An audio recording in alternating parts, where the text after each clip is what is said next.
Assalamualaikum warahmatullahi wabarakatuh. Pada praktikum teknologi formulasi sediaan solid pagi hari ini, kita akan membahas terkait uji disolusi tablet.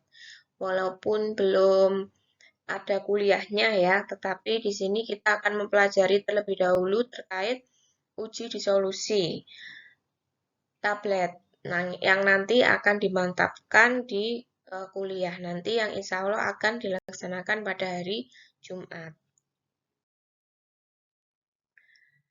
Jadi mengapa uji disolusi itu penting pada teknologi sediaan solid? Dikarenakan disolusi ini merupakan salah satu kendali mutu ya untuk memprediksi bioavailabilitas suatu zat aktif di dalam tubuh.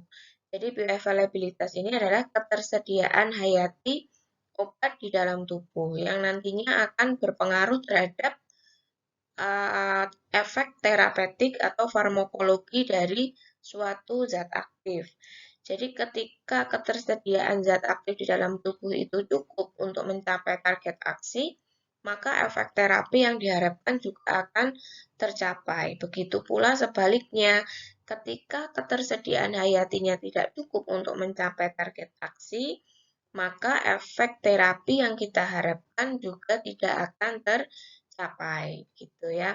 Nah, itu tergantung sekali dari desain formula dari tablet yang kita buat, seperti itu. Sehingga uji disolusi ini untuk menggambarkan kualitas mutu dari sediaan yang kita buat.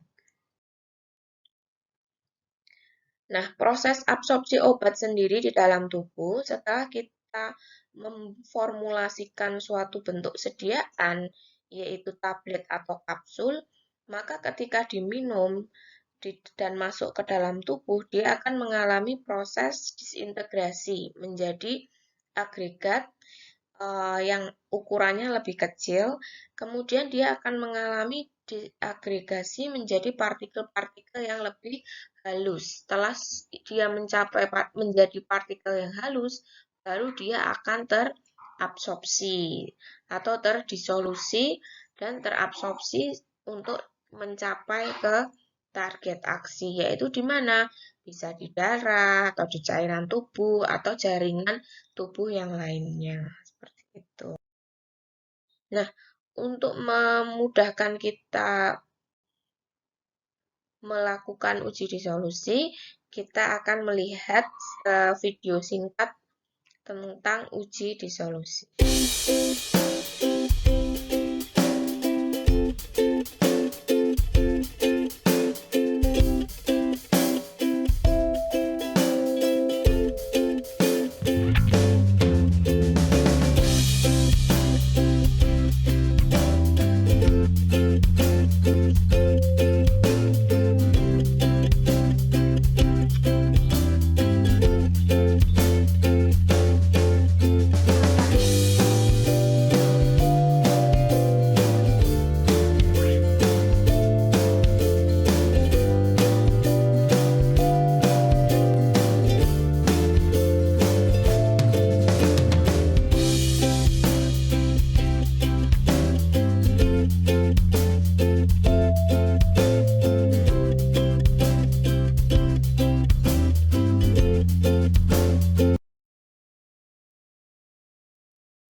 Nah, jadi gambaran dari video tadi adalah alat uji disolusi ya, mekanisme kerja uji disolusi. Di sini kalau kita melihat alatnya atau bagian-bagian dari alatnya, di situ ada switch on off untuk menyalakan alat ya. Kemudian ada panel control. Nah, panel control ini digunakan untuk apa? Untuk mengatur kecepatan dari gerakan si pedal tadi. Adalah RPM-nya, karena di situ menggambarkan kondisi lambung kita. Jadi kondisi lambung kita kan terus bergerak ya. Sehingga seperti pengadukan, nah itu diukur atau diatur kecepatannya. Biasanya adalah sekitar 50 RPM. Kemudian tadi ada kontrol suhu ya di dalam vessel. Jadi vesselnya itu kan nanti diisi oleh media. Nah, medianya itu sebelum kita masukkan tablet ke dalamnya, diatur dulu suhunya sehingga dia mencapai suhu 37 derajat Celcius. Kenapa suhunya 37 derajat Celcius? Karena diibaratkan adalah suhu tubuh kita. Setelah media atau cairan media yang ada di dalam vessel itu mencapai suhu tersebut, baru tabletnya kita masukkan ke dalam alat uji dan kita nyalakan pedalnya. Sehingga nanti pedal akan berputar, kemudian si tablet itu akan sedikit demi sedikit mengalami tadi ya proses disintegrasi, kemudian diagregasi sampai si tablet tersebut larut dengan sempurna. Nah, setelah itu tadi ada mengambil sedikit volume dari dalam vessel ya. Jadi kita ngambil volume eh, sesuai dengan waktu yang ditentukan. Tetapi jangan lupa Anda harus replace. Jadi mereplace volume yang Anda ambil dari vessel dengan eh, media baru gitu. Tujuannya untuk apa? Untuk menjaga kondisi zinc. Kondisi zinc adalah kondisi di mana masih terdapat gradien konsentrasi. Nah, kebalikan dari kondisi zinc adalah kondisi apa? Kondisi jenuh. Kalau kondisinya jenuh, otomatis zat aktif sudah tidak bisa lepas lagi dari tablet ke media. Tetapi ketika kondisinya masih dalam kondisi zinc, maka zat aktif itu masih bisa transfer ke media, gitu ya. Nah, kemudian bagaimana volume yang kita ambil per satuan waktu tersebut? Kita uji dengan alat spektrofotometri untuk didapatkan apa? Absorbansinya. Berarti sebelumnya kita membuat apa? Sebelumnya kita membuat kurva baku gitu ya. Kurva baku dari zat aktif yang ada di dalam sediaan tablet kita. Nah, kemudian absorbansi tadi nantinya akan digunakan untuk mendapatkan kadar dari persamaan regresi linier yang kita dapatkan dari kurva baku. Jadi prinsip kerjanya untuk uji disolusi itu seperti itu ya. Tadi yang ada di video itu kan prinsip kerjanya. Kemudian ada tambahan lagi setelah itu yaitu analisa. Nah, nanti di hasil analisanya di kaitkan dengan literatur, bisa USP, bisa Farmakope Indonesia, seperti itu ya. Jadi berapa sih ketentuan kadar zat aktif yang harus rilis dari sediaan tablet pada waktu sekian gitu ya. Itu nanti dilihat di literatur.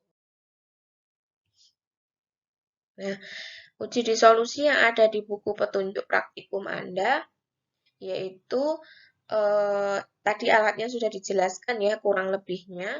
Kemudian tujuannya kita untuk mengetahui cara uji dan analisa data. Nah, sementara ini kita belajar cara ujinya dulu. Nanti analisa data bisa kita sambung di kuliah seperti itu.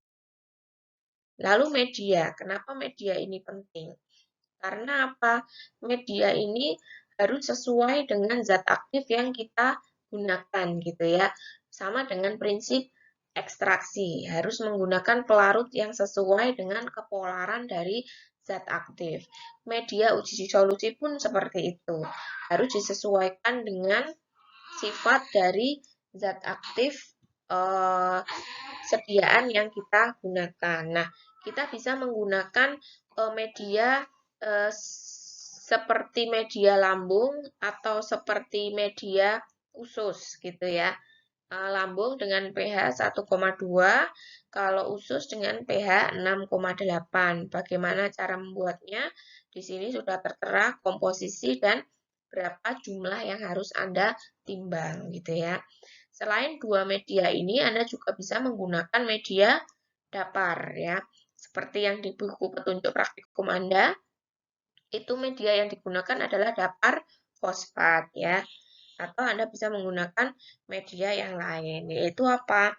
Kombinasi dari HCl dan natrium laurat. Nah, seperti ini di buku petunjuk praktikum Anda adalah menggunakan media dapar gitu ya.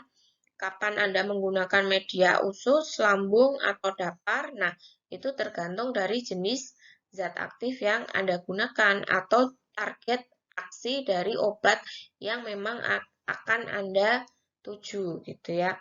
Oh, obat ini akan terabsorpsi baik pada kondisi asam, maka Anda menggunakan media lambung. Seperti apa misalkan antibiotik gitu ya.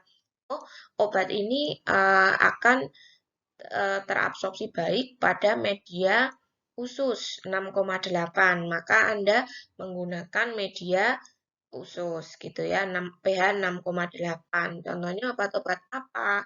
Ya, seperti vitamin, kemudian ada juga beberapa obat untuk diare dan sebagainya gitu ya. Kemudian menggunakan media dapar. Nah, media dapar ini sebenarnya general ya, tidak eh, tidak melulu pada usus atau pada lambung seperti itu.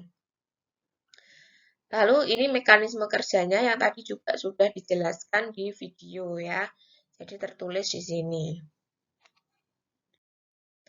Lalu untuk tugas pada praktikum pada pagi hari ini yaitu Anda mendiskusikan dengan kelompok masing-masing. Anda mencari jurnal baik nasional maupun internasional yang membahas terkait uji disolusi dari tablet granulasi basah ya. Nah, dari data yang ada di jurnal yang Anda cermati di sini adalah jenis alat ujinya. Dia tipe yang pedal atau yang basket. Kemudian media yang digunakan, tadi media lambung, usus, atau dapar.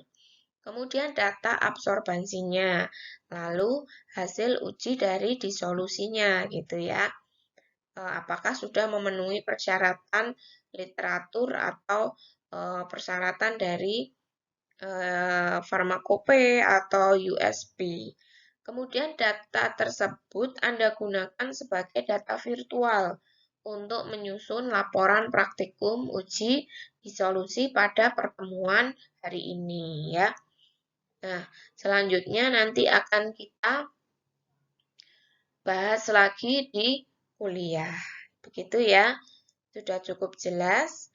Apabila ada pertanyaan, bisa Anda sampaikan di grup WA. Kemudian nanti untuk assignment tugasnya nanti sudah akan saya set juga di Spada gitu ya.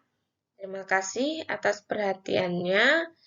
Mohon dijadikan maklum dalam kondisi yang memang sangat terbatas mobile kita ya. Semoga kita selalu sehat, dapat menjalankan ibadah puasa dengan baik bagi yang menjalankan, sehingga puasa kita bisa lancar sampai hari kemenangan. Amin. Wassalamualaikum warahmatullahi wabarakatuh.